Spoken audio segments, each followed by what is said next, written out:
नमस्कार, मैं हूं आपके साथ रेशु त्यागी। एपीएन के लोकप्रिय कानूनी प्रोग्राम लीगल हेल्पलाइन में आप सभी का स्वागत। इसमें हमारे कानूनी विशेषज्ञ रोजमर्रा की जिंदगी की समस्याओं से जुड़े कानूनी मसलों पर आपकी शंकाओं का समाधान करते हैं। आप भी इस प्रोग्राम से जुड़ सकते हैं और फोन करके कानूनी राय ले सकते हैं।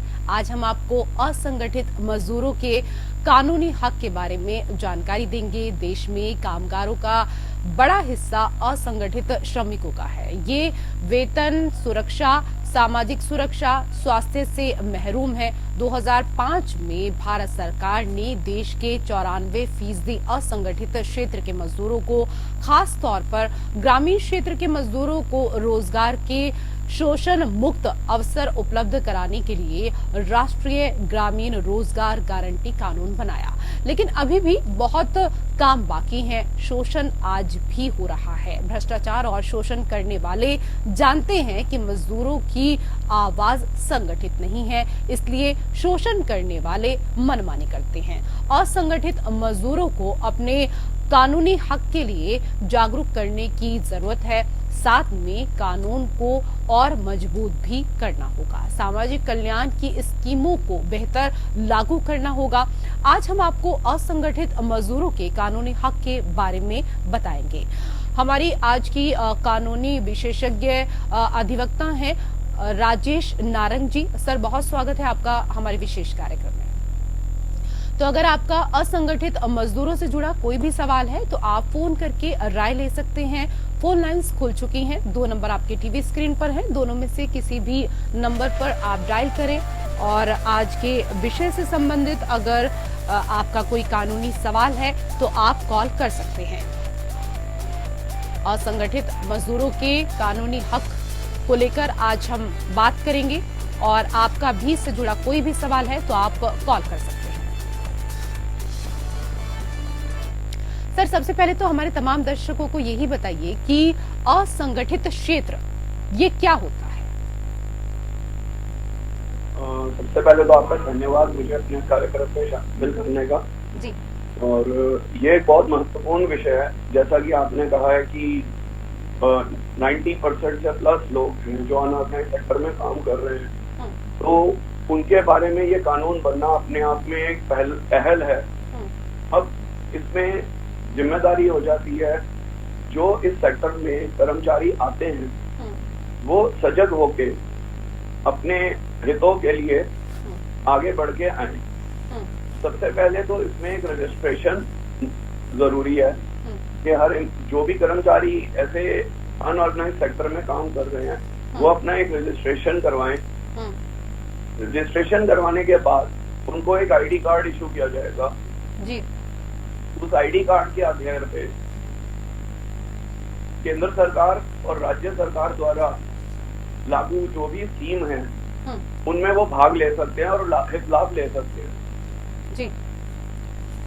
सर, कई और चीजें हैं। सेक्टर जो हम जी उसको जो परिभाषा हम कहेंगे कि जहाँ पे एक व्यक्तिगत व्यक्ति या उसके साथ 10 कर्मचारी तक काम कर रहे हैं और वो कोई भी प्रकार का मैन्युफैक्चरिंग कर रहे हैं या विक्रय कर रहे हैं बने हुए पदार्थों का या किसी प्रकार की कोई सेवाएं प्रदान करते हैं, चाहे वो अपने घर से कर रहे हो या वो कृषि या कोई भी ऐसे आयाम से जुड़े हो जहां पे उनको कोई भी अन्य कानून के तहत लाभ प्राप्त नहीं।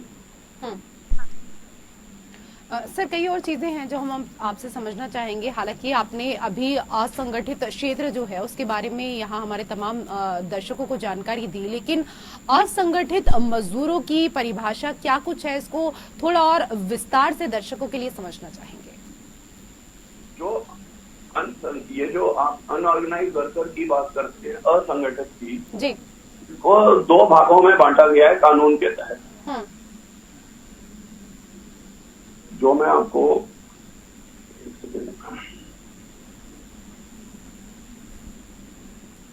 एक तो इसमें आ जाता है होम वर्कर जो अपने घर से काम कर रहे हैं और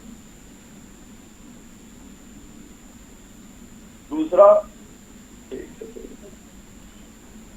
वो वर्कर जो उनके साथ काम कर रहे हैं।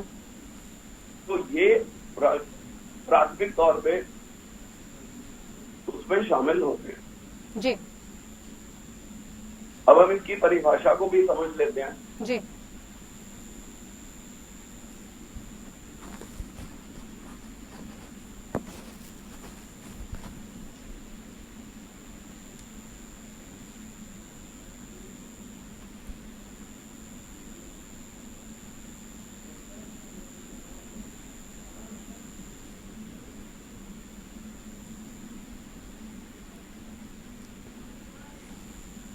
क्या आप सुन पा रहे हैं मुझे? जी, मैं आपको सुन पा रही हूँ सर।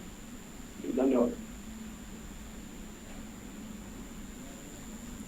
इसमें जैसा कि मैंने पहले बताया कि जो भी होम बेस्ड वर्कर्स हैं वो इंक्लूडेड हैं, और सेल्फ एम्प्लॉयड, ये दो लोग हैं। यानी जैसे मैं अपना कोई कार्य शुरू कर लेता हूँ,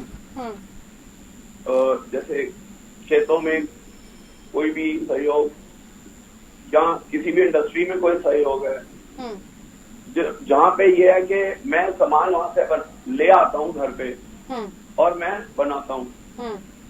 जैसे कि बीड़ी वर्कर्स हैं, या आज की डेट में हम ऑटो पार्ट इंडस्ट्री में देख रहे हैं, उनको माल दे दिया जाता है और वो बना के सप्लाई करते हैं जी।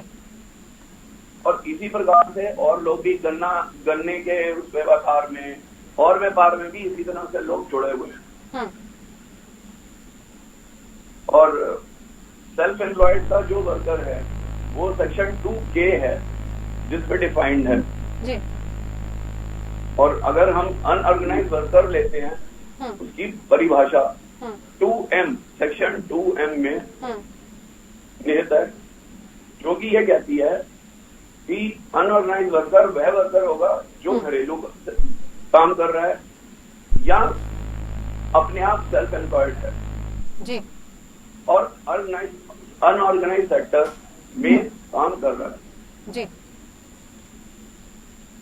सर, कई और चीजें हैं जो इस दौरान हम आपसे समझने की कोशिश करना चाहते हैं अपने दर्शकों के लिए। सर, ये भी बताइए कि अगर असंगठित मजदूरों को काम के एवज में सही पैसे नहीं मिल रहे हैं तो फिर वो क्या कर सकते हैं?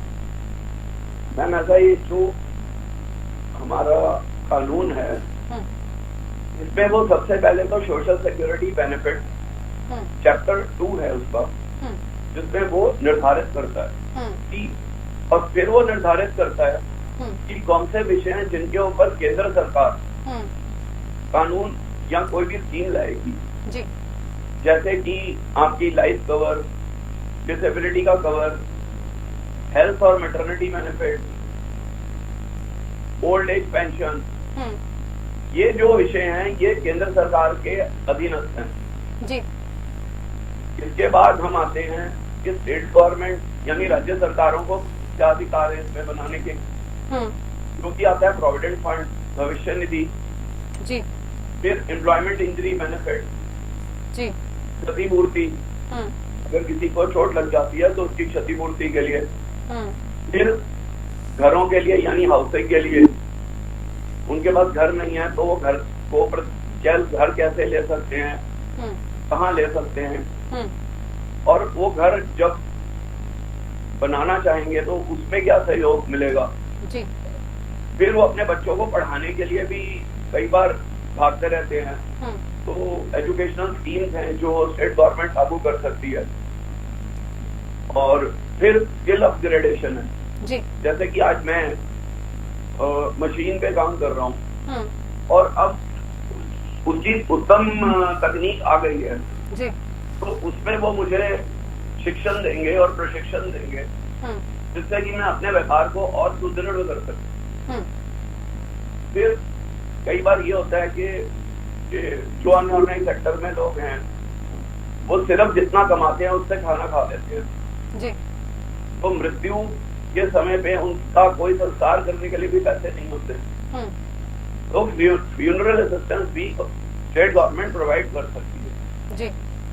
इसके अलावा स्टेट गवर्नमेंट जैसे हमारे 60 साल से ऊपर वृद्ध व्यक्ति हैं तो उनके लिए ओल्ड एज होम्स भी खोल के और वहां पे उनको सुविधा प्रदान कर सकते हैं। जी। और यदि कर्मचारी जो स्टेट गवर्नमेंट के द्वारा लागू स्कीम है, तो उसमें वो जो स्टेट बोर्ड है उनको अप्रोच कर सकते हैं अपनी शिकायत के द्वारा, जी। जो कि चैप्टर 4 में निहित है। जी।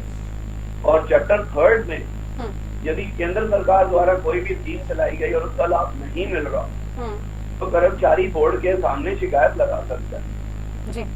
Sir, national social security board क्या होता है और इसका मकसद क्या कुछ है, वो भी हमारे दर्शकों को बताएं। मैम, जो नेशनल बोर्ड है उसका जो कार्य परिधि आती है, यानी जो उनका स्कोप ऑफ वर्क है, उनका स्कोप ऑफ वर्क काफी एनलार्ज है। उसमें जो हमारे मंत्री महोदय हैं वे अध्यक्ष होते हैं, डायरेक्टर जनरल लेबर डिपार्टमेंट जो हैं सेक्रेटरी लेवल पे वो लोग सदस्य रहते हैं। उसके बाद स्टेट गवर्नमेंट को भी उसमें रिप्रेजेंटेशन मिलता है, लगभग 40 के करीब उसका वो सदस्यता रहती है। जी।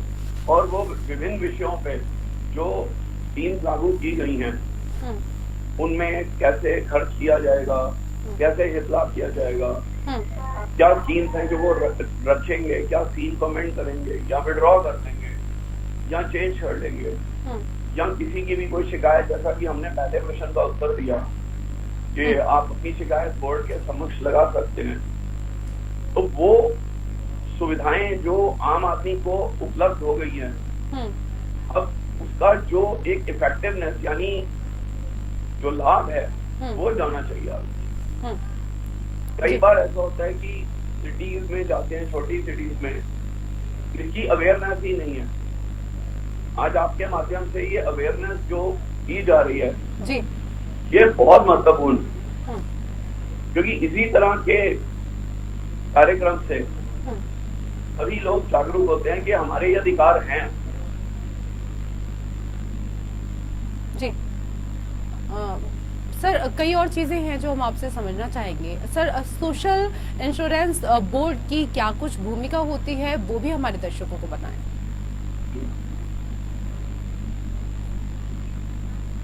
जो हमारा बोर्ड है वो ये देखता है कि इस ऑर्गेनाइज सेक्टर की डिफिकल्टीज क्या हैं,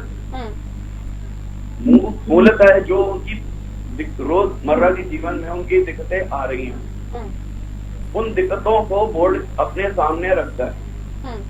जो सदस्य हैं बोर्ड के, उनके माध्यम से, क्योंकि जो हमारे लोकसभा के सदस्य हैं, राज्यसभा के सदस्य हैं, वो सब इन बोर्ड के मेंबर हैं। वो अपने अपने शहर या अपने अपने डिस्ट्रिक्ट के बारे में जानते हैं। वहां पे उनके पास जो शिकायतें आती हैं, सुझाव आते हैं, वो उनको बोर्ड में आगे रखने होते हैं। बोर्ड अपनी मीटिंग्स में वो कंसिडर करता है। फिर उस आधार पे जो स्कीम चल रही है उनमें भी सुधार किया जाता है, और जहां कमियां दिखाई देती हैं उन कमियों को दूर करके दोबारा से उन स्कीम्स को प्रकाशित किया जाता है। जी। जब वो प्रकाशित होती हैं तो उसमें भी संबंधित कर्मचारी जो बोर्ड के अधिकारी हैं या जो बोर्ड के कर्मचारी हैं, उनके नंबर दिए जाते हैं कि लोग उसके ऊपर संपर्क करें। अब अगर आप नहीं भी संपर्क कर रहे तो उसमें पता भी दिया रहता है, जहां पे कर्मचारी या जो कर्मचारी के परिवारजन हैं वो वहां पे जाके लिखित रूप में या जो भी बोर्ड द्वारा प्रारूप हैं, फॉर्म्स हैं, वो भर के अपनी इंफॉर्मेशन दे सकते हैं। तो इस प्रकार से बोर्ड डायरेक्टली अनऑर्गेनाइज वर्कर्स के साथ जुड़ा हुआ है। जी, ये तो सर यहाँ पर बोर्ड की जो भूमिका है उसके बारे में आपने यहाँ तस्वीर साफ की है, लेकिन राज्य सरकार के असंगठित मजदूरों के प्रति क्या कुछ जिम्मेदारियां होती हैं और केंद्र सरकार इसमें क्या कुछ कर सकता है? मैम, सबसे बड़ी जो अनऑर्गेनाइज सेक्टर की वरीज हैं वो हैं जैसे आज की डेट में हमने देखा कि किसान एमएसपी के लिए कह रहे हैं, तो जो सबसे बड़ी समस्या है वो है उनको न्यूनतम वेतन मिलना।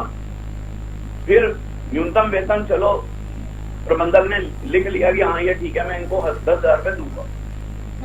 अब वो 10,000 रुपए नहीं दे रहे, तो कर्मचारी के पास अनऑर्गेनाइज सेक्टर में होने के कारण पहले कोई भी प्रावधान नहीं था। अगर वो किसी भी विभाग में जाते थे तो वो कहते थे कि आप शेड्यूल एम्प्लॉयमेंट में नहीं आते हैं, आप फैक्ट्रीज में नहीं आते हैं, तो हम आपका केस नहीं ले सकते जी। इस कानून के बन जाने के बाद और इस बोर्ड के बन जाने के बाद ये हमारे पास बहुत बड़ी सुविधा अवेलेबल हो जाती है। इसके बियॉन्ड जैसे मिनिमम वेजेस का इशू रहा, मैंने कहा आपको वेजेस की पेमेंट का इशू रहा जी, या उनको छुट्टियां मिलनी चाहिए या उनको रेस्ट डे मिलना चाहिए। फिर मान लो काम करते करते उनको चोट लग गई, तो वो कहाँ जाएंगे जी। तो इस कानून में स्पष्ट रूप से लिखा गया है कि अगर चोट लगती है तो एम्प्लॉयमेंट इंजरी के ऊपर बोर्ड उसकी सुनवाई करेगा जी। और अगर आप देखेंगे तो शेड्यूल 2 में कुछ कानूनी प्रावधान दिए गए हैं जी, जैसा कि workman compensation act, industrial dispute act, employ state insurance act, employ provident fund act जी, मैटरनिटी बेनिफिट एक्ट और ग्रेचुइटी एक्ट। ये 6 एक्ट हैं जिनका शेड्यूल 2 में बड़ा क्लियर लिखा गया है कि अगर इससे रिलेटेड आपकी कोई भी प्रॉब्लम है तो बोर्ड के सामने आप सुनवाई के लिए लगा सकते हैं जी। सर, आज के विषय पर हमारे तमाम दर्शकों को इतनी अहम जानकारी देने के लिए आपका बहुत बहुत धन्यवाद।